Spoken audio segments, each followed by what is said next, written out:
Now we will discuss a passage of the Surangama Sutra.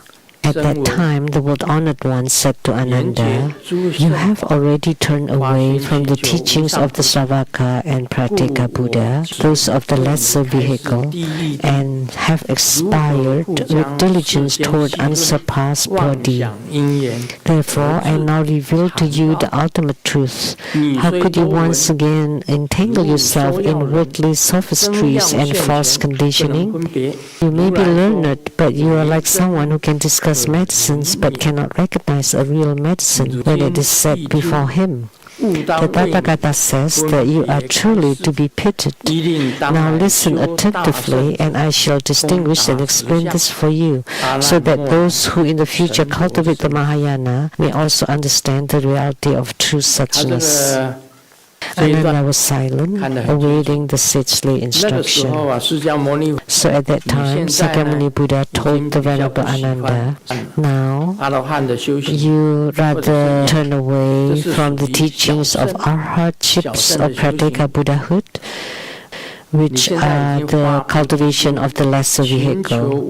And now you have generated bodhicitta and aspired toward the highest. Therefore, I now reveal to you the ultimate truth, the most important, the highest, the truest, ultimate truth. How could you once again entangle yourself in worldly sophistries and false conditioning?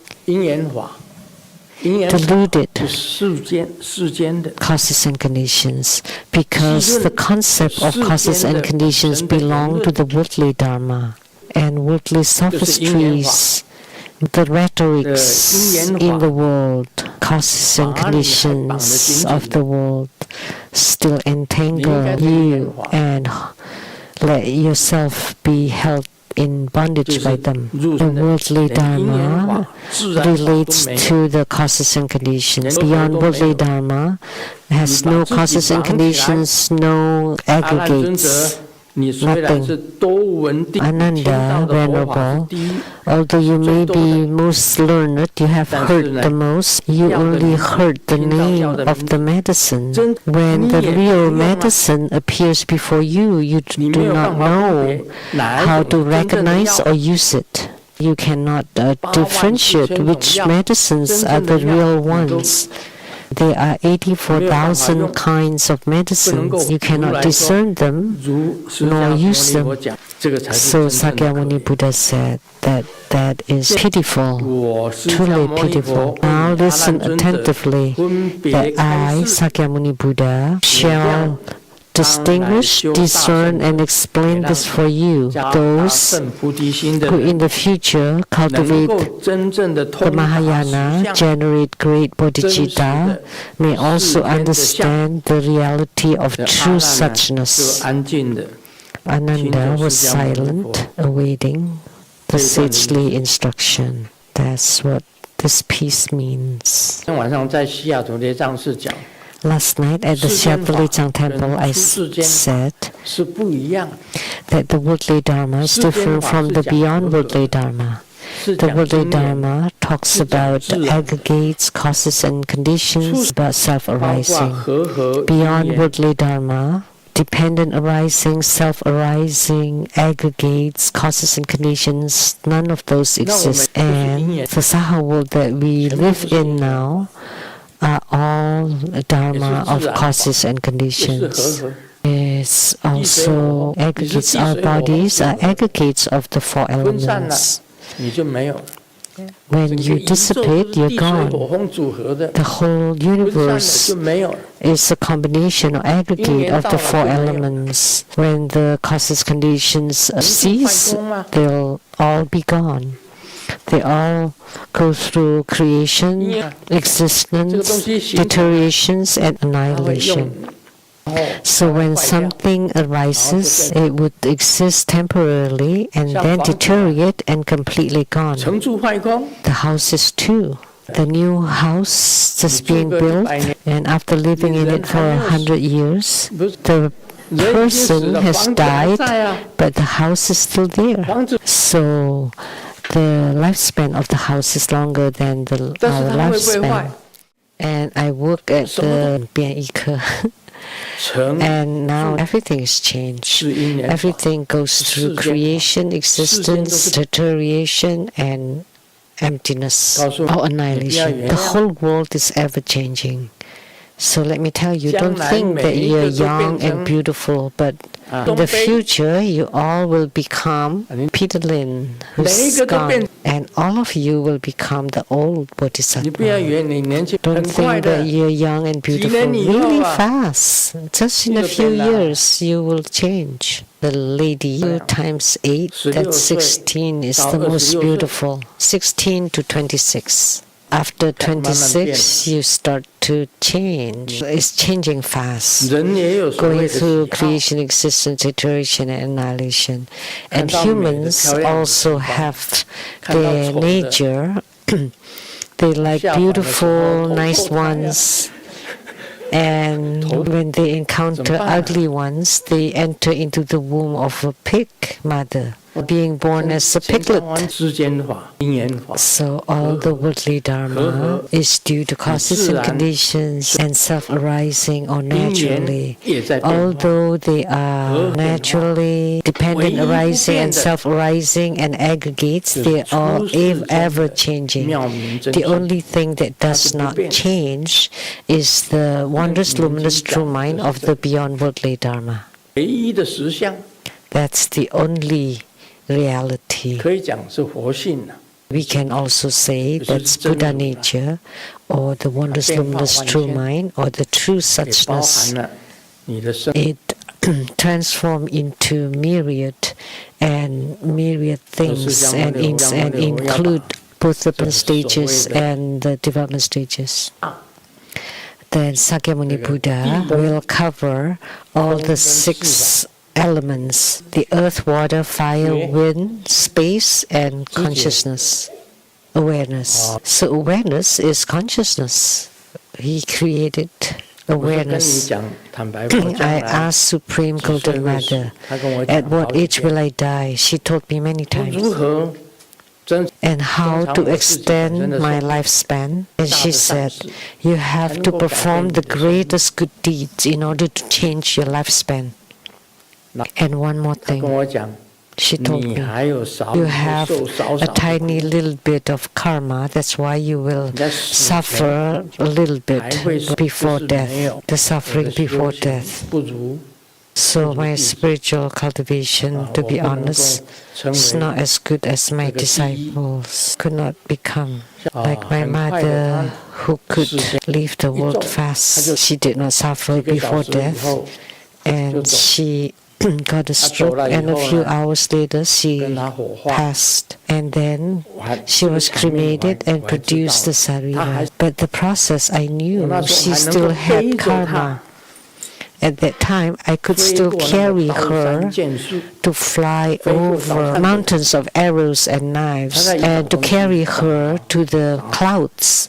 And I saw her looking for things in the clouds. And Amitabha Buddha appeared, riding on the precious throne. Amitabha Buddha asked her, what are you looking for? And she said, I'm looking for my money. My mom said, I'm looking for my money. So what happens to your money? I had 20 millions Taiwan dollars, 20 millions a loan to someone, and they have not paid me back. So I'm looking for that person in the clouds. Before death, she was selling crystals. She went wherever I had ceremonies selling those crystals. And the person manufacturing crystals loaned $20 million. Therefore, she was looking for her 20 million. I heard their conversations very clearly. Conversation between my mother and Amitabha. My mom said, I couldn't find my 20 millions. And Amitabha said, how about this? My throne is made of gold and embellished with gems, diamonds. How much do you think? Oh, it's invaluable, can't possible to say. So don't look for your 20 million. I'll give you this Dharma throne. And Amitabha got off the throne and asked my mom to get on the throne. And my mom was, of course, very pleased. And she got a Dharma throne made of gold, this huge one, and embellished with diamonds, this huge. It all will belong to her. She was very happy and got on it. As soon as she sat on it, she went to the South Sea Tathagata mountain, purple bamboo forest at the place of Avalokitesvara Bodhisattva. She came from that place and she returned to that place. She's Avalokitesvara Bodhisattva. She's still attached to the worldly thing. If you are attached to anything worldly, you would have nothing in the end. That's why you have to practice transcending the worldly. In spiritual cultivation, first you let go of name, fame, recognition. What name do you strive for? What are you fighting for? Let them go. And all your benefits, privileges, statuses, what are those? What are you fighting for? You cannot carry them. Name, status, power, what are you striving for? Wealth, sensual pleasures. Every lady will become old. Every man will become petulant. He lived to be over 96 or 97. He passed away too. He exercised every day. He took good care of his body. He was a graduate from Tokyo University as a nutritionist, nutrition researcher. PhD. He's a PhD. An old Bodhisattva is Master Lian Miao's mother. In the past, she was courted by men. She told me that she had the secret from 60 years ago that she wanted to tell me. Then changed her mind. It's past, it's past. She's gone back to Taiwan. How about you? She's gone back to Taiwan. How come you're not going back to Taiwan? Your mother has gone back to Taiwan. I said, so you're going back to Taiwan to see your husband? She replied, that's the one without affinity. I said, you all give birth so many children with him. You said no affinity? Of course. There must be affinity, but how come with affinity now we come without affinity? She didn't say anything and left. Then she said, I will not tell you my secret from 60 years ago then. That's what the old Bodhisattva told me. You were going to tell me and now you're not. Everything is due to causes and conditions. Do you know my father and mother gave birth to 6 children? I was first, and the last one was my youngest brother. His name was Lu Zhaorong. 4 girls in between. My father said, after death, I would never want to be buried together with your mother. The only request is never to be buried together with your mother. We want to be separate. So my mother is at the Twin Lotus Columbarium, and my father is at the Western realm in the Taiwan Leichang Temple. Because that's in his will, we have to respect it. Why? Don't want to be buried together? Because the affinity is gone. Even after giving birth to 6 children. Why was that? Because everything is due to causes and conditions. When the causes and conditions disappear, the affinity disappears. So you cannot force it. You have to love me. I have to love you. When you're marrying, you love each other, love to death, and they all love to death. But truly, they die at the end. They're dead. So in my father's will, he wrote, he doesn't want to be buried together with mother, and not even on the same mountain. No more affinity.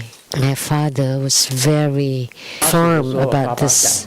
When my mother died, my father said that the mom knew that she's going to Seattle to find her son, because she just returned to Taiwan and she came back to Seattle. And she knew that she was about to die. So that's how human lives are. Affinities come and go. See, when you got married, you were in such good term and give birth to many children. But now,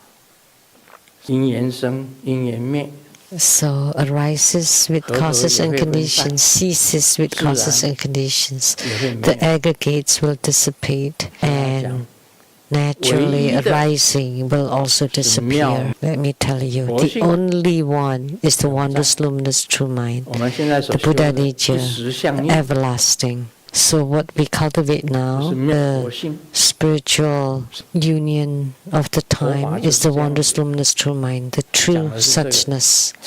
That's what Buddha Dharma is. That's it. And the rest is all transformation.